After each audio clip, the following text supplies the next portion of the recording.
বাংলাদেশের ইতিহাসে প্রথমবার এমন এক ফাইটার জেট আসছে যেটার শব্দ শুনলেই শত্রুর রক্ত ঠান্ডা হয়ে যায়। তার নাম ইউরোফাইটার টাইফুন। কি গুজব মনে হচ্ছে?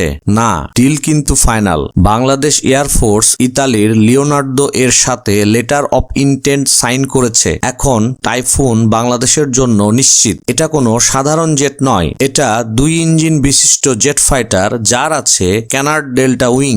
এটি 4.5 জেনারেশনের সুপার অ্যাডভান্স ফাইটার। কিন্তু এগুলো তো অনেক ফাইটার জেটেরই আছে, তাহলে এই ফাইটার জেটের স্পেশালিটি কোথায়? ইউরোফাইটার টাইফুন হচ্ছে আকাশের রাজা, একটি বিশেষ এয়ার সুপারিটি ফাইটার। ডগ ফাইটে এর কাছে দাঁড়ানো প্রায় অসম্ভব, কারণ এটির রয়েছে মাল্টি রোল ক্ষমতা যা একে বানিয়েছে আক্রমণের দানব। এটি স্টর্ম শ্যাডো ক্রুজ মিসাইল দিয়ে 500 কিলোমিটার দূরের টার্গেটকেও উড়িয়ে দিতে পারে। এর ব্রিমস্টোন মিসাইল দিয়ে মিলিমিটার লেভেলের প্রিসিশন অ্যাটাক করা সম্ভব। এই 2 ইঞ্জিনের পাগলা স্পিড সুপারসনিক গতিতে শত্রুকে আঘাত করতে পারে। ইউরোপের যুক্তরাজ্য, জার্মানি, ইতালি ও স্পেন 4 দেশের যৌথ প্রযুক্তিতে বানানো এই আগ্রাসী দানব লিবিয়ার যুদ্ধ থেকে শুরু করে বাস্তব যুদ্ধে তার শক্তি প্রমাণ করেছে।